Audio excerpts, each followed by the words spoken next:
নমস্কাৰ বন্ধুসকল আপোনালোকক পুনৰবাৰ স্বাগতম জনাইছো মোৰ YouTube চেনেল ষ্টাডি উইথ জিনোমলৈ আজিৰ ভিডিঅ'ত আমি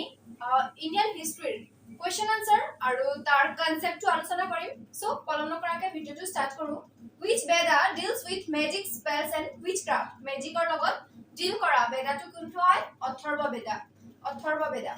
ঋগ বেদাত কি আছে মন্ত্ৰা সাম বেদাত কি আছে মিউজিকৰ লগত ৰিলেটেড হয় সাম বেদাটো The Vedic Aryans first settled, question number 2, the Vedic Aryan first settled in which region? Vedic Aryan সকল আহি পেলাই কোনটো ৰিজনত সেটেল হৈছিল? সপ্ত সিন্ধু। Answer is সপ্ত সিন্ধু মানে সিন্ধু আৰু সিন্ধু নদীৰ সৈতে সিন্ধু নদীৰ ট্ৰিবিউটাৰি সাতটা নদী টোটাল আছে আৰু ইয়াতে Vedic Aryan বিলাক আহি সেটেল হৈছিল first The Vedic period, question number 3, the Vedic period was based on which economy? মানে Vedic period মানুহৰ economy অৰ্থনীতিটো কি আছিল? Agriculture and cattle rearing. Agriculture, কৃষি আৰু পশুপালন. Question number 4, when IBC was flourished? Indus Valley Civilization কেতিয়া flourish হৈছিলে? 2500 BC. 2500 মানে before Christ. এই সময়টোক চালকলিথিক এজ বুলি কোৱা হয় চালকলিথিক কপাৰ আৰু ষ্টন এজ ইন্ডাস ভ্যালি সিভিলাইজেশনৰ বিষয়ে অলপ আমি চাম ইন্ডাস ভ্যালি সিভিলাইজেশনটো কেতিয়ালৈকে হৈছিলে 2500 BC টু 1500 BC ফাৰ্ষ্টত আহিছিল আমাৰ ইন্ডাস ভ্যালি সিভিলাইজেশন আমাৰ ইন্ডিয়ান হিষ্ট্ৰীক তিনিটা ভাগত ভাগ কৰা হয় এনসিয়েন্ট মেডিয়েভেল মডাৰ্ন এনসিয়েন্টত আমি এইটো ফাৰ্ষ্টত ইন্ডাস ভ্যালি সিভিলাইজেশন পাম তাৰ পিছত আমাৰ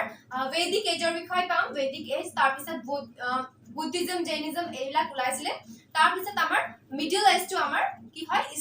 ইছলামৰ লগত জড়িত আছে কাৰণ তেতিয়া মোগলৰ ইনভেজন বা বহুতো সেন্ট্ৰাল ইন্ডিয়াৰ পৰা সেন্ট্ৰাল এছিয়াৰ পৰা ভাৰতলৈ তেতিয়া মুছলমান সকলৰ আক্ৰমণ হৈছিল আৰু ইয়াত সেই সময়ত ইসলামিক ইনভেজন মেডিয়েভেল টাইমত হৈছিল আৰু মডাৰ্নটো আমাৰ মেইনলি ব্ৰিটিছৰ লগত তুলনা কৰা হয় ব্ৰিটিছ এজ বা ব্ৰিটিছ সকলৰ এজ সেই সময়ত মডাৰ্ন সময়টো হৈছিল ব্ৰিটিছে যেতিয়া আমাৰ অসমত ভাৰতবৰ্ষক শাসন কৰিছিল এই সময়টো আৰু ইয়াৰ আগতে এই আমাৰ যেটো এনসিয়েন্ট হিষ্ট্ৰীৰ আগত কি আছিল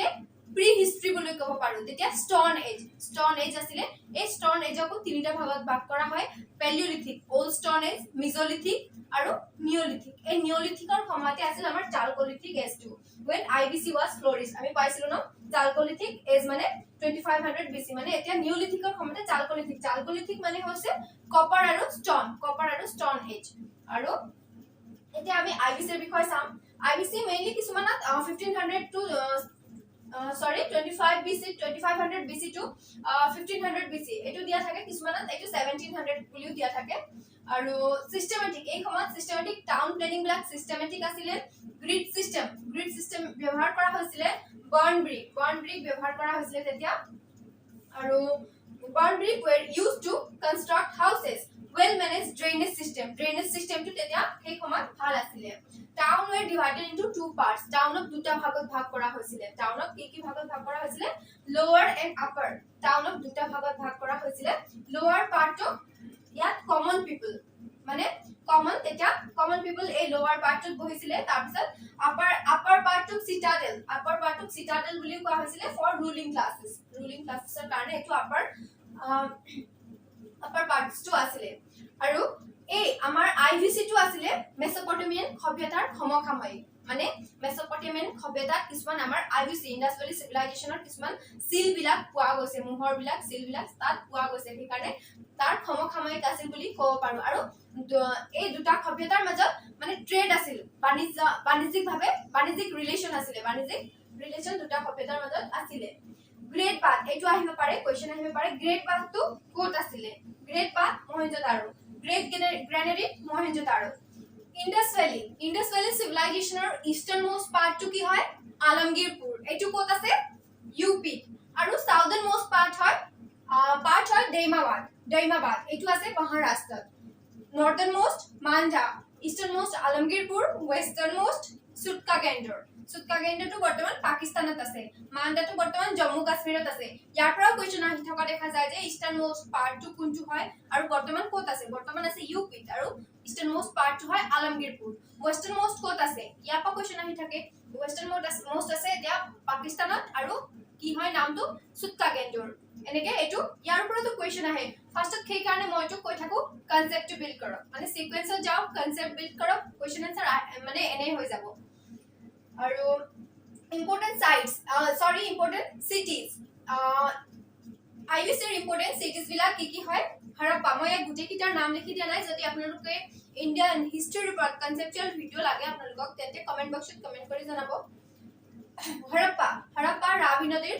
পাৰত আছে কোত আছে এটো আহিব পাৰে হৰপ্পা আছে ৰাভি নদী হৰপ্পা এটো এনেকে মনত ৰাখিব পাৰিব হৰপ্পা ৰাভি নদীৰ পাৰত আছে আৰু এক্সকাভেটৰ ইয়াত কোনে খনদান কৰিছিল ফাৰ্ষ্টত দয়াৰাম সাহানীয়ে আৰু কেতিয়া কৰিছিল 1921 মহেঞ্জোদাৰো আছে ইন্ডাস ৰিভাৰৰ পাৰত ইয়াৰ ওপৰত কোৱেশ্চন বহুতো আহি থাকে যে কোনটো নদীৰ পাৰত কোনটো সভ্যতা বা কোনটো মানে সিটি আছিলে কোনটো নগৰ কোনটো নদীৰ পাৰত আছিলে ইয়াৰ পৰা কোৱেশ্চন আহে আৰু মহেঞ্জোদাৰো আছে ইন্ডাস ৰিভাৰত আৰু ইয়াৰ এক্সকাভেটৰ হয় আৰডি বেনাৰ্জী আৰু 1922 তেওঁ ইয়াৰ এক্সকাভেশনটো কৰিছিল চানুদাৰো ইন্ডাস ৰিভাৰত আছে ডিসকভাৰ্ড বাই এনসি মজুমদাৰ চানু সি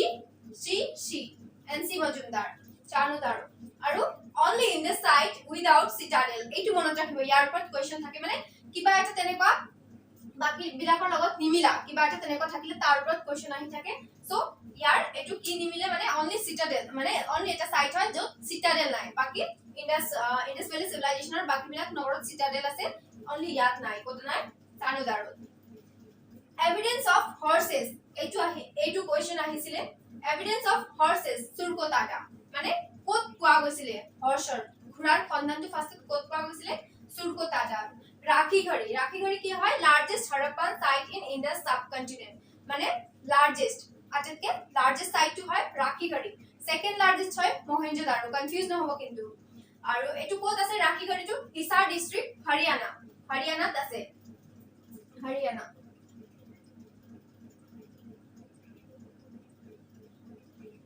এটো কত আছে হৰিয়ানাত আছে স্মলেস্ট হয় আলাদিনো স্মলেস্টত ইমান কোৱেশ্চন আহি থকা দেখা নাযায় তথাপিও আপোনালোকে মনত ৰাখি লব আলাদিনো স্মলেস্ট আলাদিনো ওল্ডেস্ট হয় ভিৰানা ভিলেজ এটো এতিয়া আছে পাকিস্তানত আছে আৰু হৰপ্পান সিভিলাইজেশন সেই সমাজ যিবিলাক স্ক্ৰিপ্ট লিখা গৈছিলে এই স্ক্ৰিপ্টটো কেনেকৈ লিখা গৈছিলে মানে কেনেকৈ লিখিছিলে ৰাইট টু লেফট মানে ফাৰ্স্ট তেনেকে ৰাইটৰ পৰা এনেকে লেফট তাৰপিছত আকৌ লেফটৰ পৰা ৰাইট এনেকে লিখা গৈছিলে এনেকে right to left to right আৰু এই ষ্টাইলত কি কোৱা হৈছিলে বস্ত্ৰফেদন ইয়া এটো কোৱেশ্চন আহিব পাৰে বস্ত্ৰফেদন বুলি কোৱা হৈছিলে সো আজি ভিডিওটো ইয়ালৈকে ডিসকাস কৰিলো আৰু কনসেপ্টটো চালো তাৰ ভিতৰত কেনে ধৰণৰ কোৱেশ্চন আহিব পাৰে এইটো চালো যদি আপোনালোকে ভিডিওটো ভাল পায় লাইক শেয়াৰ এণ্ড কমেন্ট কৰিব আৰু যদি ইন্ডিয়ান হিষ্ট্ৰীৰ ওপৰত ভিডিও লাগে কনসেপচুৱেল ভিডিও লাগে ইন্ডিয়ান হিষ্ট্ৰীৰ ওপৰত কমেন্ট বক্সত কমেন্ট কৰি জনাব আৰু আমি নেক্সট পাৰ্টটোত আমি আইৰন এজৰ পৰা নেক্সট পাৰ্টটোত চাম আমি যেটো Vedic civilisation so bye bye and take care